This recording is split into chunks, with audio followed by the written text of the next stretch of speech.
Yo, so guys, welcome back to another video. This is a reaction to animals that got the middle finger from evolution.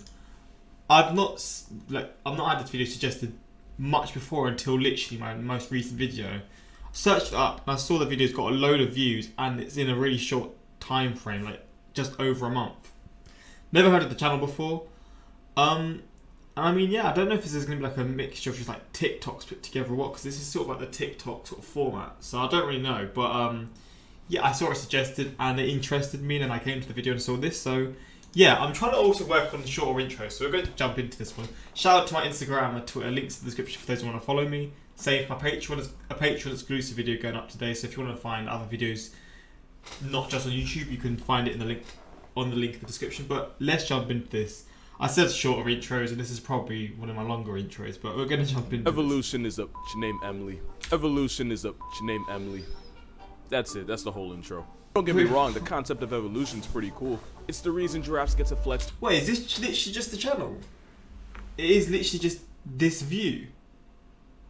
Yo, that's crazy, man. They're high in the entire animal kingdom. But there are just times where nature and evolution decide to team up and absolutely hoe an animal's entire existence. So here are 10 animals that I personally think got done the dirtiest. It's not exactly in order, but obviously some animals are going to get violated more flagrantly than others. And I say that because if this list were actually in order, the octopus would probably medal at the Oppression Olympics for... well, let me explain. Octopus are highly intelligent and scientists believe they have the same cognitive ability as a 2-year-old human. Which might not seem impressive, but that means octopus are on the same IQ level as some dogs. They're even smart enough to use tools, whether it's using the tentacles of the venomous man-o-war as a weapon, which they actually do, or carrying a coconut around to keep as a travel-sized panic room. Wait, what? They actually do. Or carrying a coconut around to keep as a travel-sized panic room.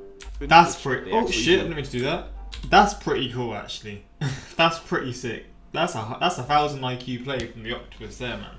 You're sort of swimming about, you see like a shark coming, and you just put yourself in a coconut, man. That is... yo, I rate that, but man. Being smart is the only thing they have going for them. First of all, most octopus come into the world as orphans. The mother octopus will spend months guarding and washing her nursery of up to 50,000 eggs. Since it's too dangerous to leave them alone, since there's no daycare underwater, she often won't eat the entire time.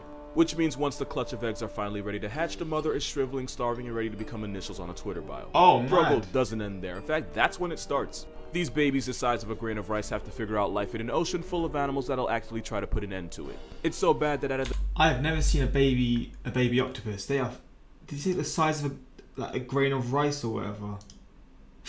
Babies the size of a grain of rice have to figure out life in an ocean full of animals that'll actually try to put an end to it. It's so bad that out of the 50,000 children, if more than 2 survive to adulthood, it's considered overachieving. What? That honestly wouldn't be a big deal if nature didn't already nerf them with their lifespan. It's so ridiculously short that a majority of octopus species that live life to the fullest still won't be alive for their first birthday. Being an octopus means you can be born on New Year's, have a midlife crisis by June, only to be a memory by October. Giving an animal high intelligence just to cut its life after 1 to 2 years just seems like an intentional dick move. Oh! And because they have no shell or no armor, they'd honestly be lucky to live that long. Having no real way to defend themselves means a good number of them end up a sea lion's chew toy or a dolphin's frisbee. To be fair, octopus do have camouflage, in some cases highly toxic venom, but for the most part they get bodied by most of the ocean. And to add insult to injury, every octopus you see is probably a virgin because once they get laid, they die. You already saw what happens to the mother, but where the daddy at? Once the male octopus mates, he basically just gives up on life. Male octopus... that's mad. Like, literally, the whole point of their life is just to reproduce. Like, they're literally just... the dad will do his job, you know, he has this bit of fun, then he's gone. The mum then gives birth. She's gone. Is there any cases where, like, any have survived? Or is it literally just how it is that evolution is for them? They literally just die on the spot. Not on the spot, but they just die. That is just their meaning of life. To give birth to their kids and then die. Flipping hell, man. Imagine that was the same with humans. God damn, just you die as soon as you... bro, that would be fucking crazy. Oh, the idea of that's baffling my mind, man. I didn't know that. I thought octopi? How do you say it? I thought they sort of were in groups sometimes. That's baffled me, man. That's catched in his V-card will swim around catatonically until he either gets torn apart by predators or dies of starvation as his body falls apart due to senescence. Not like it really matters because most female octopus are bigger than the males and sometimes they'll attack and cannibalize him during. But one thing's for sure, if his date doesn't put him out of commission, his post-nut clarity will. Octopus don't live long, but for the months they're alive, their entire existence is a jihad. Now you know why Squidward couldn't give a if a paid him. But at least with the octopus, it just seems to be really bad luck. They may be a victim of circumstance, but at least you get the idea that nature didn't go out of its way to screw them. Not like with this bird. Kiwi bird is probably the best proof that evolution ain't perfect. This tiny bird is actually part of the rat-type family. What the fuck? It's part of the rat. I was thinking this looks like a rodent. Like what? Probably the best proof that evolution ain't perfect. This that is one spooky ass bird. Look at the size of its body. Can it fly? Like where the hell are its wings? This tiny bird is actually part of the rat-type family. And this cookout includes ostriches, emus, cassowaries, and the rhea. But unlike its bigger cousins, this bird that shares its name with a fruit is about 18 inches tall and no more than 7 pounds. It's kind of like having cousins 6'3", 6'4", and 6'6", yet you came out looking like Tory Lanez. Like your family's tall enough to fit it in an NBA locker room, yet you get it from a chair and stay the same height. But of course, nature wasn't done screwing with this bird because like its relatives, they can't fly. Totally flightless, and despite being related to ostriches. So it's a bird that can't fly. What is the point? Like what? How do they even survive? Jurassic reject and a bird that literally won a war against Australia. Kiwi's about as defenseless as the fruit that got named after it. Basically, you're looking at a bird that can't bird. The kiwi is such light work that they can only survive on islands without any mammalian predators because they're really a couple stray cats away from being put in the history books. Looks quite big compared to the cat, to be fair. And somehow, that's not it. Because nature shrunk everything about this bird. Everything except the eggs they have to push out of their body. Despite being about 60 times smaller, kiwis have to deal with eggs nearly the same size as an ostrich's. And at 20% of its body weight, that would be like the average woman birthing a 35-pound baby, with the same equipment. It's such a hell to live that the egg actually rearranges the bird's organs and stretches its rib cage. There's too many things wrong with them for me not to think nature had serious beef with this bird. Especially when you realize the kiwi's closest ancestor was the elephant bird, which was about 10 feet, 1,600 pounds. So yeah, they got nerfed bad. At least they didn't get hit as hard. They got nerfed, real-time nerf, man. It was too OP, bro. I had to nerf it. Say, the sloth? For being completely honest. Nah, but sloths are cool, man. They're so, like, lazy. They just seem like they're on, like, just high 24/7, man. Just living life to the fullest. The sloth has almost nothing going for it. Because they insisted on eating nothing but leaves, their diet makes them one of the slowest animals on the planet. Because they physically can't afford to spend energy they don't have, because going into debt would mean death. It's to the point where baby sloths have to quite literally hold on for dear life, because if it falls to the jungle floor, the mother likely won't waste the energy trying to get it back. And that's because if you're a sloth, leaving this tree is the most dangerous thing you'll ever do. Sloths only poop about once a week, and when they do, they'll climb out of the tree and get on the ground to do it. Why they don't just drop a deuce from the trees, I couldn't tell you. Nobody knows what goes on in their heads. But this means about half of all sloth deaths involve getting clapped on the toilet like Elvis. One thing sloths have going for them is that they're so mind-numbingly slow that algae actually grows on them, giving them free camouflage. What? Bro, this is a crazy ass video. I was not expecting this. There's a catch. There is always a catch. When one of your biggest ops is an eagle with quite literally some of the best eyes in the world, wearing a moss blanket isn't going to amount to too much. The Mario music and everything. And you know evolution was actively f***ing with them because sloths are actually really good swimmers and can hold their breath for 40 minutes, longer than dolphins and seals. But it means almost nothing when most of the time they go swimming is by accident when they fall out of a tree. And that weak-ass doggy paddle might save them from drowning, but it won't save them from getting murked by an anaconda or a blanket. Being a sloth the really sad sucks, part man. is, sloths could actually be way better than this. Its close relatives, the armadillo and anteater, are able to put the same claws that it has to good use, and anteaters have even been known to swing on jaguars. You have a homicidal vacuum cleaner that has put jaguars and people in coffins, and then you have a moss blanket with a face.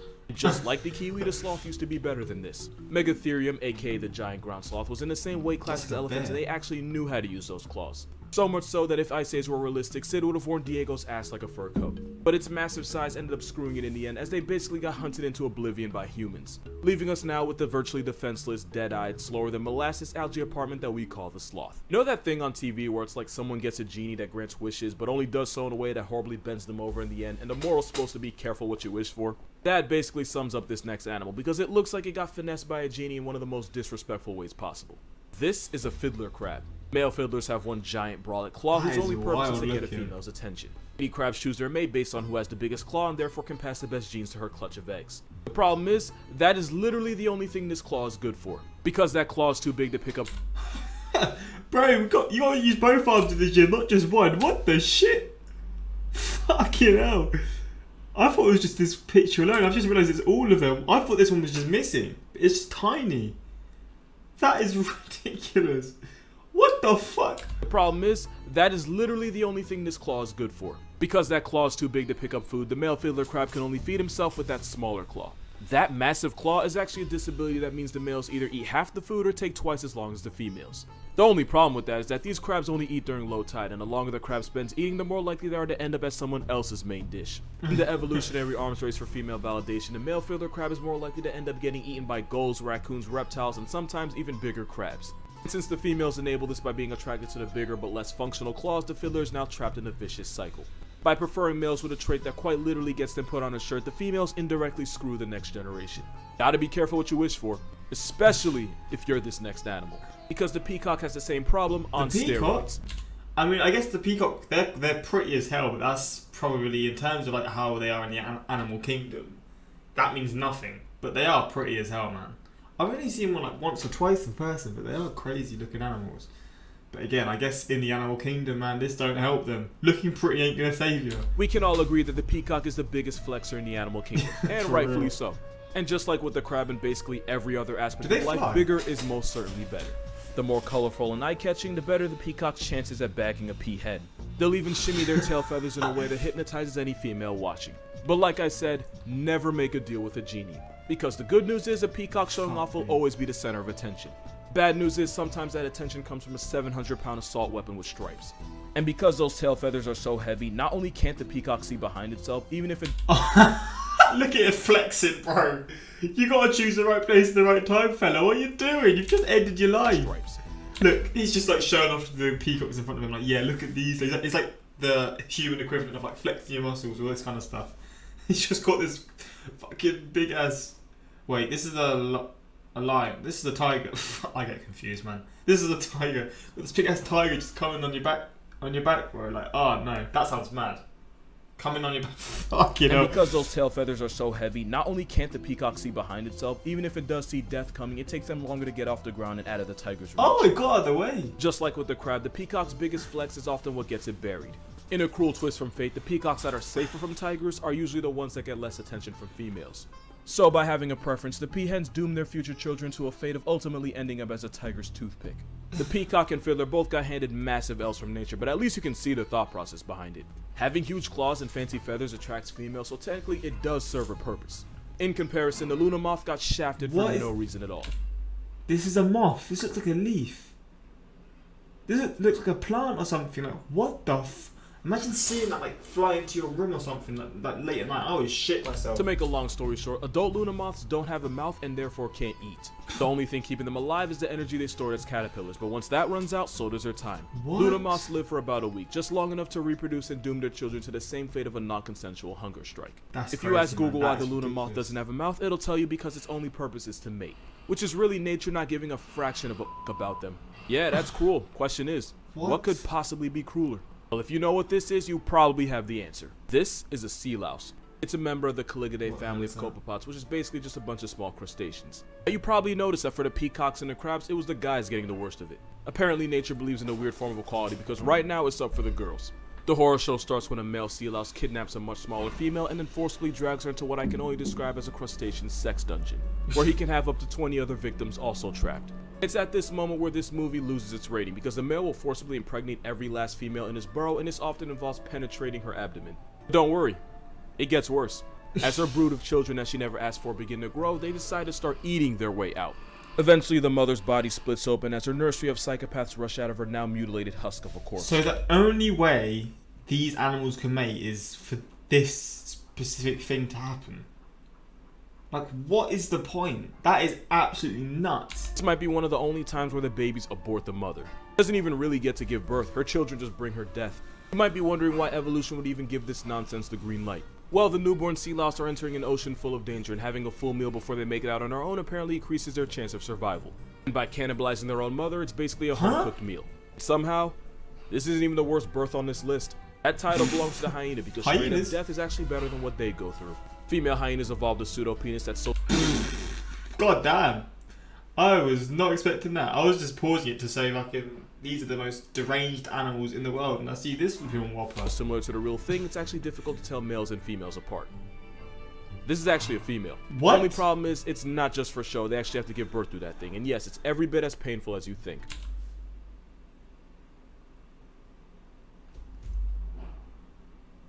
Oh, man. Oh man, that is vile. And just to somehow make it even worse relative to the mother's size, hyenas have to give birth to the largest cubs of any carnivore, and they have to do it through a penis. A good amount of first-time mothers don't even survive this because the process involves rupturing and splitting open the pseudo to make it easier for the cub. But the cubs don't get it easy either. About 60% of hyena cubs will suffocate on the way out and become past tense before technically even joining the present. And you would think, because this directly affects the mother and the cub, that evolution would have patched this. But apparently nature and Lion King have something in common when it comes to doing hyenas dirty. Oh, you got done. But if we're talking about an animal that got done dirty, this picture kind of speaks for itself. Right into the brain. Yo, that is done out. What? You're just slowly witnessing your death when it's just slowly going into your head. Ah, man, it's day by day getting closer and closer to your brain. But in fact, this is probably going to be the thumbnail because this is nature at its grimiest. A lot of y'all probably knew this animal is coming just from reading the title, but for those of you that didn't, that was the skull of the babarusa. It's a wild pig found in Indonesian islands like Sulawesi. If you already knew that, it's probably because of those teeth. Those tusks penetrate out of its snout only to do a complete 180 and head right back towards its face. But surely you'll have people who like... Because that's ivy, right? I swear that's ivy. Obviously, you wouldn't want them to hunt them down or what, because I don't know if you cut them off, it just kills them. I don't know how it works. But surely this would be a case where it would actually be not acceptable, but it'd be a better way to sort of stop them from dying. I don't know. I don't know the backstory to it, so I don't know if I'm just spouting shit. But that's wild, man. It literally just penetrates the skull. The male babarusa can't wear down this hellish overbite, or he doesn't lose them in a fight, then the teeth will end up growing right back into his head, penetrating the skull and ultimately piercing the brain. The worst part of it all is that by the time it gets clapped by its own dental plan, the babarusa's probably already had children and therefore passed on its bullshit to its kids. It's a lot like Parkinson's. Okay, hear me out. The problem with Parkinson's is that it usually develops late in life, usually around the age of 60. And patients can have it for years without being diagnosed. So by the time they do find out, it's possible they could have already had kids and grandkids that they could have passed it off to. See the problem, right? The only good thing is that it's somewhat rare for a child to inherit Parkinson's from their parents. The babarusa, not so lucky. And as long as females find big tusks attractive, and as long as the tusks only murk them after they've had... That is brutal, man. Look at this. I have never seen anything like this in my life. I am finding out new things. Jeez. And babies, this pig is going to be screwed eternally, and evolution can't even stop it. But when you talk about being sodomized by the fleshy phallus of nature, you're probably talking about cheetahs. If you watch Tirzu, if you're watching this, you probably do. I don't, but people have suggested this channel. I need to check it out, actually. You probably heard him say that cheetahs are F-tier garbage that either need to be buffed or just vaulted out of their misery. I love cheetahs, I really do, but out of every animal on this list, evolution might have bodied the cheetah the hardest, and for one simple reason. Cheetahs are really fast. But they can only run for a short time, can't they? That is all they have. Cheetahs are a textbook example of why you should never dump all your evolution points in one skill, because you'll just get bent over in every other aspect of life.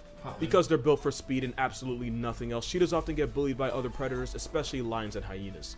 And because cheetahs have to expend so much energy just to make a kill, it forces them to rest right after, which makes it really easy for other animals to just step in and run their pockets. What? Don't tell me they got fucking run off by this. Are they eagles? I guess they are eagles. I thought they were like, fucking... What are they called? What are the big ones called? I can't think. What are these? I was going to say flamingos. That's not what I mean. What the fuck are they? Ostriches. I thought these were like ostriches, but they're way too small. But just got run off by some eagles. Just right after, which makes it really easy for other animals to just step in and run their pockets. Fucking hell. But for real, if you're a cat and a bird that literally only eats the dead is able to run you off, you got a lot of problems. Worst part is, cheetahs could easily avoid all of this. Leopards are also lightweight, solitary hunters that occasionally get their food stolen, but they're able to carry their kills up in trees where they can't get harassed by scavengers. That's wild. But in the evolutionary race for speed, cheetahs evolved non-retractable claws to use as cleats to keep traction while running. Which is why cheetahs can't climb trees, so they gotta get violated on the ground. Cheetahs are such pushovers that one hyena can successfully rob several cheetahs right in their face and then dare them to do something about it. Cheetahs compromised everything for speed, so now they get to speed run through life. About 70% of cheetah cubs born in the wild will be 6 feet under before their first birthday. Just to add on to that, because why the hell not, thanks to genetic bottleneck, a majority of the cheetah population is highly inbred. What you're looking at is a cat that doesn't really know how to cat. Because instead of roaring like lions, tigers, and leopards, the best this spotted doormat can do is chirp like a bird. Matter of fact, if you YouTube it real quick, you'll find they make every sound that isn't a roar.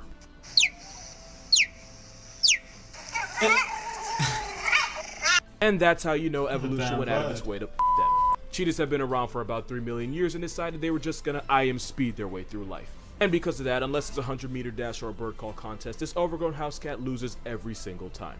Obviously, there's a lot of good things about the cheetah, but not nearly enough to justify the abuse they go through. Which is probably why a majority of cheetahs in captivity experience severe anxiety so bad that it prevents them from mating and they need an emotional support dog. Which is cute, don't get me wrong, but it's another reason why cheetahs are dangerously close to being the pandas of cats, and that's not something anyone wants to be. And don't get it twisted, I don't enjoy roasting cheetahs, I actually really love them, but if nature has favorites, this Cheetos mascot isn't one of them. And those are 10 animals that got the middle finger from evolution. I'm not gonna lie to you, this video was low-key a pain to make. So if you like the video and you'd like to support this channel, my Patreon's gonna be in the description, but please, please, don't give money if you can't afford it. Because honestly, I don't need money, I just wanted to cover my crippling Wendy's addiction. So this is a really cool video, man. I was not expecting this at all. I mean, this could be a new channel that we check out. I'm not gonna lie, I'm gonna subscribe to him because it's actually a really interesting video. I was sort of thinking evolution. How like sort of the video was. I was thinking, wait, is this gonna be good or not? It was, man. I liked it a lot. Once the male octopus mates, he basically just gives up on life. Post nut clarity, be hitting them hard. Like, kill me, man. No, you're supposed to gain adaptations besides just speed. Cheetah, haha, speed run, go do. Become past tense before even joining the present. I swear the writing for this video is way better than it has any right to be. Now, and I'm not gonna lie, the production level is actually not too bad. If you like, again, when you see it, you sort of think, is production level the right way to put it? Probably not. But like, you see this and you think, this is gonna be, maybe it could be alright. This is actually really good, man. I liked it a lot. I feel like the next episode should be a counter to this. Animals that got a high level from evolution. Yeah, that would be a sick video to see as well, actually. I'd be interested in seeing that. And like I said, Tier Zoo. Let's just search this channel. Tier Zoo. So I search reactions. I don't know if people react to it. Do people react to it? Yeah, people do react to it, to be fair.